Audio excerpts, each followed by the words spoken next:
I'm not your girlfriend. And I'm not your mother. But you'd better finish that pickle, or else I'm stealing it. Truth. They're the best part of the meal. A little rubbery in this place, though. Me? No way. The food's decent, but it's that thing about not wanting to eat at your place of work. Mixing business and pleasure. Yeah, but not today. Don't worry. Thursday's my day off.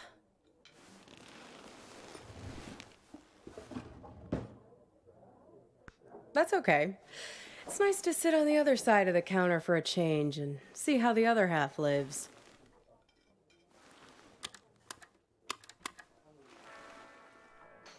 This music, isn't it dreamy?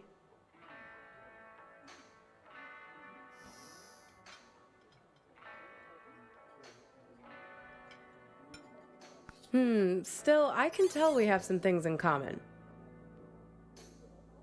We both have to live by our wits. Hitchhiking isn't an easy trade. Waiting tables isn't either. I'll show you what I mean. Corned beef hash with 3 eggs over easy, whole wheat toast and hash browns. 2 eggs scrambled with bacon, sausage, English muffin, and french fries with mayo instead of ketchup. 3 eggs over easy with well done bacon and a side salad, hold the toast, Greek omelet with well done hash browns and white toast, a short stack of blueberry pancakes, coffees all around, and 1 Diet Coke. So, how many orders of toast were there?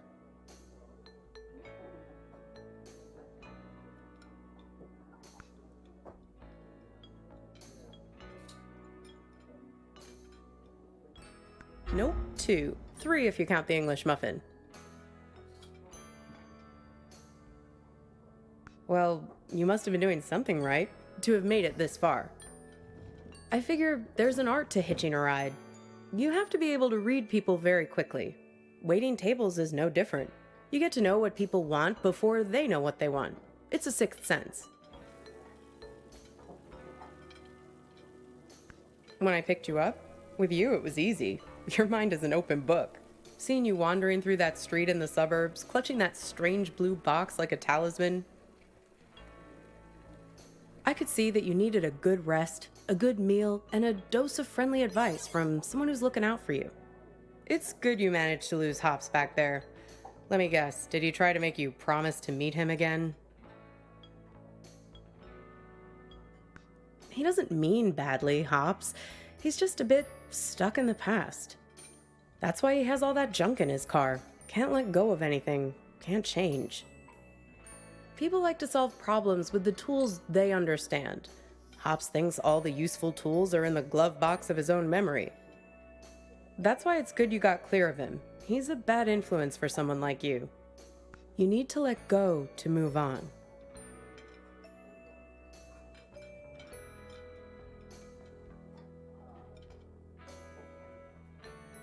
Good. Well, that makes one person here then. Look at these blue screen zombies. Everyone glued to their phones. Depressing.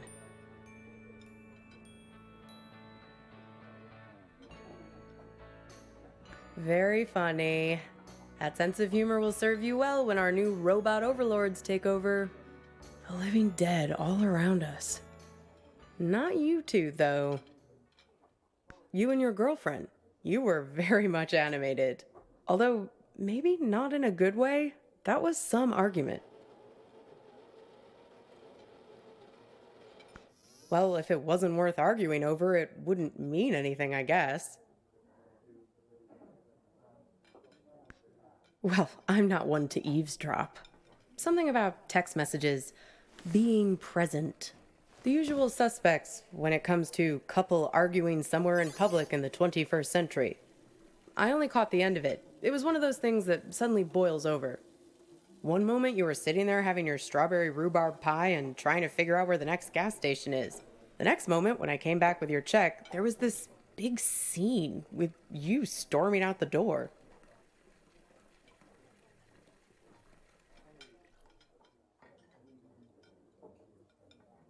Beats me. You didn't come back, though. She hung around for another 20 minutes, mainly talking on her phone. Then she got her stuff and left.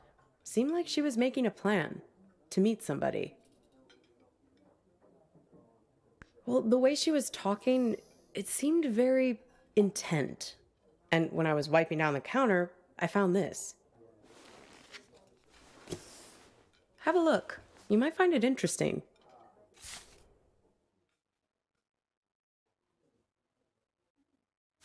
Weird, right? Gets weirder, though. Check out the back.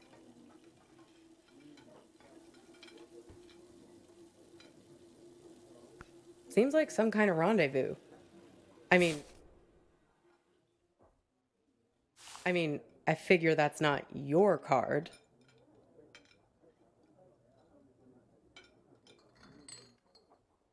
Beats me. I just work here.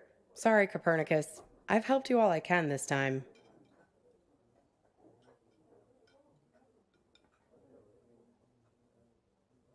Sure, I can drop you off there once we get out of here.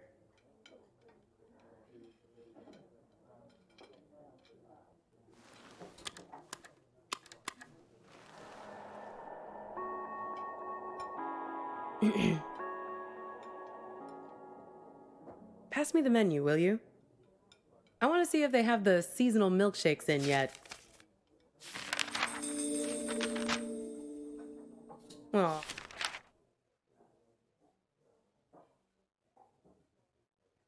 Aw, look at that. It's like a little map of your adventures. How convenient. Even your gas station is there. Did you notice? It's a typical sign, you know, of a lucid dream. Random happenstance, strange coincidence. This might be a good time to test if you have superhuman strength or can fly or something. I think I'll have peppermint mocha or vanilla caramel.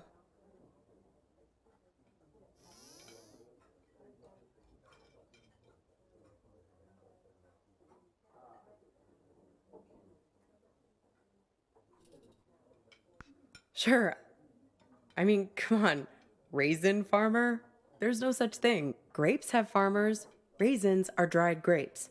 End of story. Geez, where's the waitress anyway? I'd kill for a shake right now.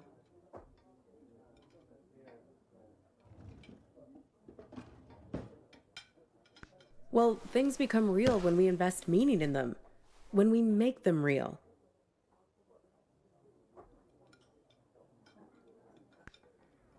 It's not a theory. There's a poem about this. A guy is having an argument with his friend. He's freaking out because the meaning of every word, everything, every idea seems to be falling apart. After a while, I understood that talking this way, everything dissolves.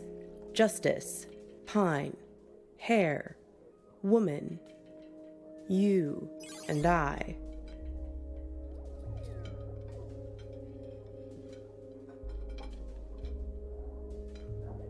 Exactly. Booth, menu, you, I, mustard, mustard. It all starts to dissolve. It's my day off reading.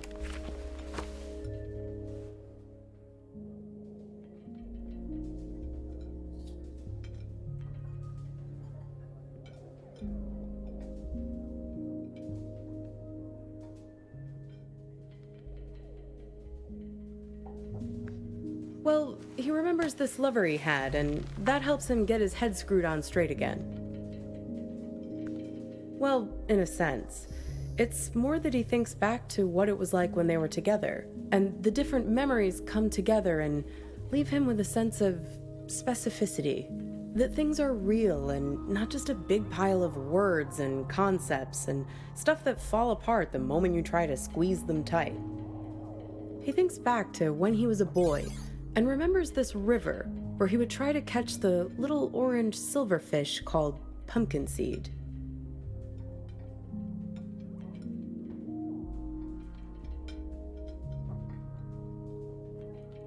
But you do.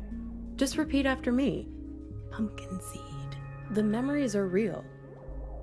Look at me. Don't forget me. See me for who I am. Pumpkin seed. You wouldn't believe how much people project their weird bullshit on me. It's the curse of the diner waitress. Less a real person and more a blank screen.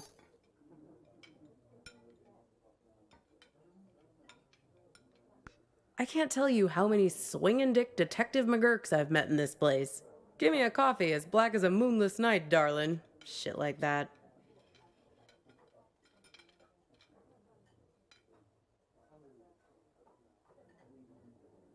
Everyone has an agenda. People think they come to a diner for food, but they're really looking for something much more profound.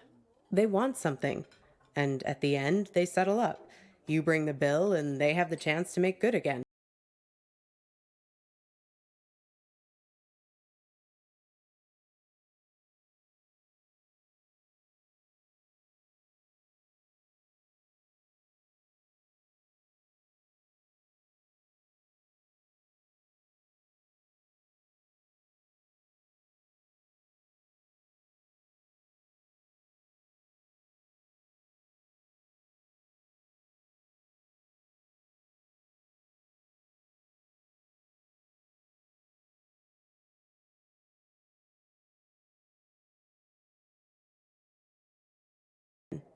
Everybody wants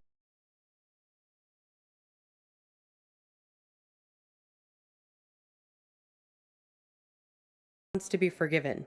It's a simple transaction. You're no different.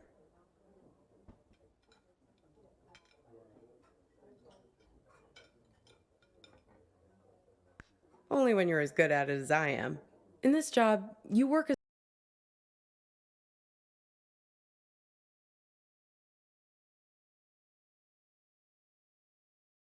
a professional shapeshifter. After a while, you can't even recognize yourself in the mirror anymore. You start to realize that nobody is what they seem. Not you, especially not them. This whole modern problem of people not really being present, it's everywhere.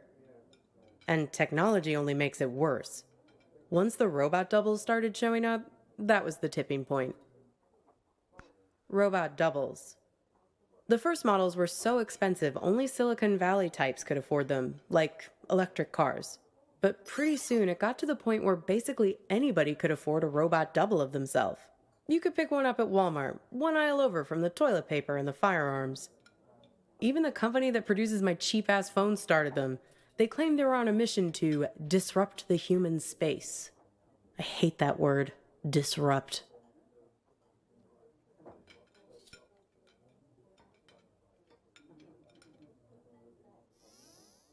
They pretty much do your bidding, but you have to be careful. It acts like you, but it only performs at about 70% of your capabilities. It's you, after a bunch of drinks. So, if you're smart, you only trust it to do really simple things for you. Go to the post office, jury duty, fill in for you at your boring job. But people are lazy. They grow dependent on their robos, use them for all kinds of things they shouldn't, making complex calculations, blowing up boulders. People send their robos off to be with their wives, their families, while carrying on affairs. Check it out. Imagine you and I are in a relationship. Then you notice I'm acting a little slow. My eyes aren't focusing quite right. Like this. Look. See it? You just need more practice. Then you'd realize that I just stuck you with a pile of bolts for the evening. Right, so here we are. Two dummies out on a date together. Would your robo be smart enough to know that I'd sent mine?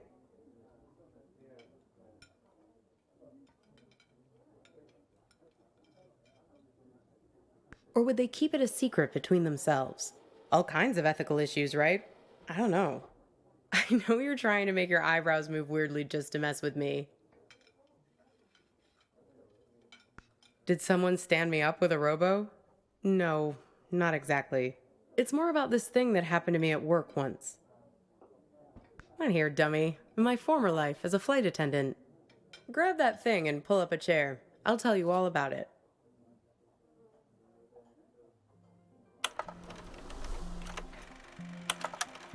You feel like a sack of bolts yourself doing these safety demonstrations. People are zoning out, staring at their phones like the blockheads in here. or else just leering at you like you're the first woman they've ever seen wearing a uniform. But you start getting good at spotting the doubles. They're often the only ones paying attention, staring at you with those not quite human eyes of theirs. Technically, no, they're not supposed to be there. But like I said, people bend the rules, and security rarely checks. They're fine on the runway, perfectly docile. But something goes wrong at altitude, something about the navigation system. The FAA wanted to study it, but the study got shut down because you're not supposed to have them on aircrafts in the first place.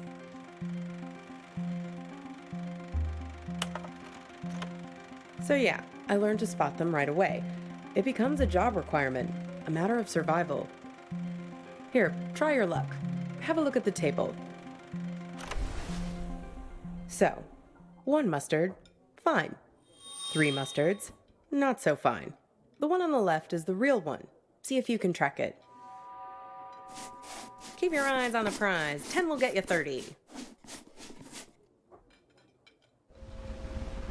Very good. You have successfully enforced airline regulations. Want to play again?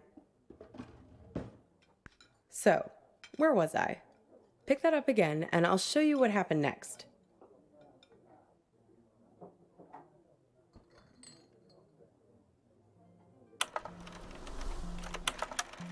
One time, we were doing a flight into Galveston, and we had a sudden drop of cabin pressure about 100 miles from our destination.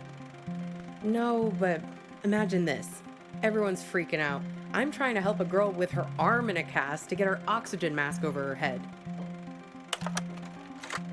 Suddenly, I'm aware of this Frankenstein monster lurching towards me. The robos, they're like an army of the undead. I don't know if they were affected by the sudden change in cabin pressure or what, but they just lost their shit. People are screaming, and we're huddled together like a band of villagers with pitchforks to fight these things, throwing crap at them from the drink cart, locking them in the toilets, and so on. Luckily, they started fritzing out on their own, like Hal in 2001 when his brain starts melting. Let me tell you, as soon as we got over water, adios! Out you go, robos! Threw them right out of the cabin doors.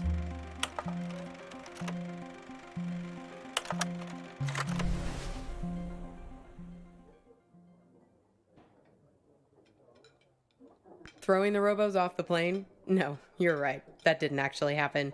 You can't just open the hatch door like that. But it's a nice image, right? I like to think of it sometimes when I'm lying in bed trying to sleep.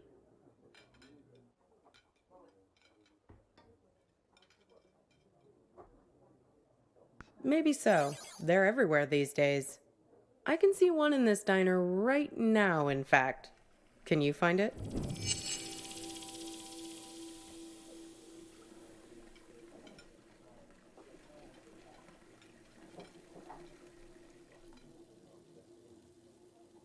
That's right, the king.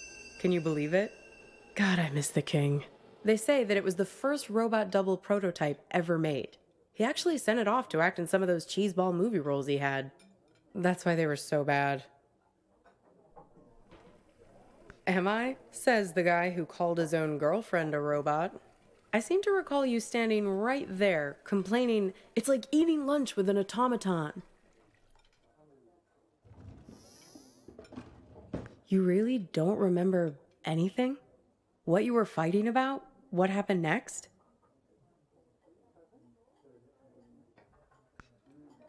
Well, I've got a little game that might help you remember. It's kind of like a telephone seance. Ready?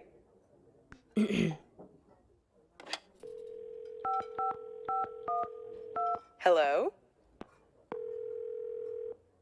Is that you? This is your girlfriend. Yes, it's me. I'm calling from beyond the grave. So, who are you with right now? Am I interrupting you? Why'd you bring me back here of all places, of all the restaurants we've been to? Couldn't you have summoned me to that place with the sour cream pierogi? See, I told you this is a good game. Okay, so I'm your girlfriend.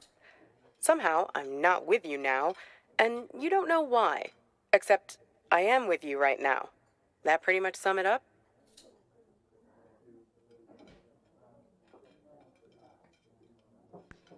No, this is my game. I get to ask the questions first. What's with this gas station you're trying to get to? What are you hoping to find there? We need to get gas in a sec. Hey, stop it! It's like we spend 1 year falling in love and the next 4 breaking up, right? What took so long? Were you just afraid of being alone? Or maybe you didn't want to be the guilty one, the one who blows things up and hurts me. Were you waiting for permission from me to end it? Waiting for me to give you... Exactly. Waiting for an excuse. What?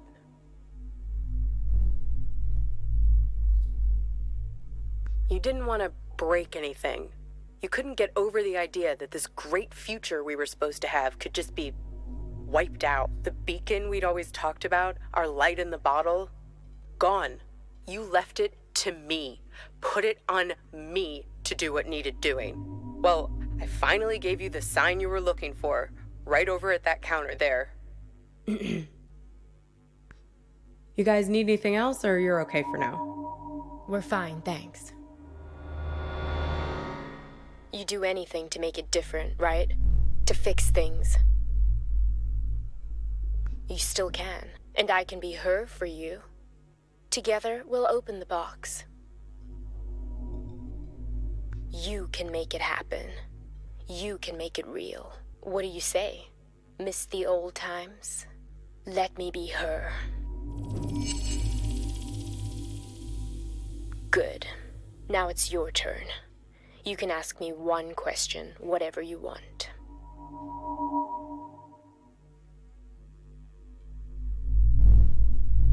In trouble. It's cold here. The ropes. The man on the phone. Yes, the one I was texting when we were eating lunch. The man with many eyes. Yes, he has 10 eyes, like this. No, he wears them around his wrist, like a bracelet. Even while he sleeps, a few of them keep watch, their eyes open. He also wears an orange vest. Find the man with many eyes, and his friend, the man with mirror eyes. They're the ones who did this to me. Close your eyes. Hey, where'd you go? It's like you went somewhere else there, having some irresistible dream. Good for you. You don't have to wake up, but we do need to pay the bill. Works for me. What's the sudden rush? Are you sure? If you're lucky, maybe she hasn't even gotten to the gas station yet. Well, the card has Thursday 4 p.m. written on it, right? That was 2 days ago. And need I remind you that today is... Yeah, if we leave now, we can beat her there by nearly an hour and find out who's waiting for her.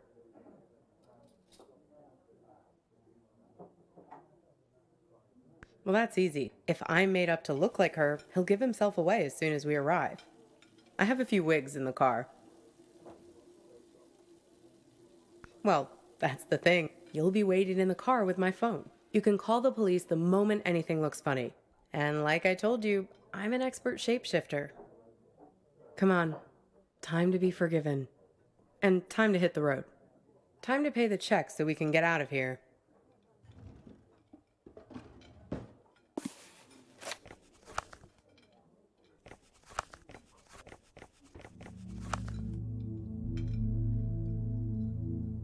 This thing about robots is chilling. It says that 60% of the workforce won't have a job in 20 years.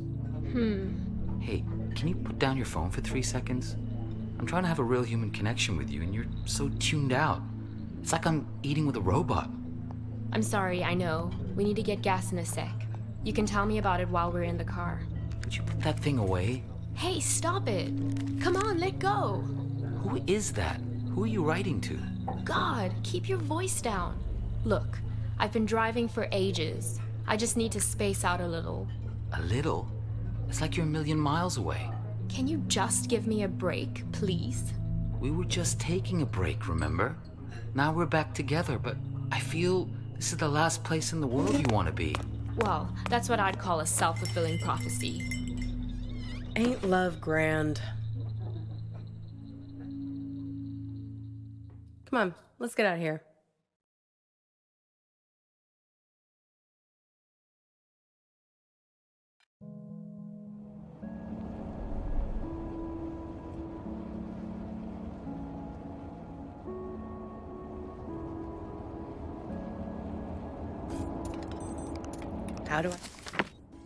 How do I look?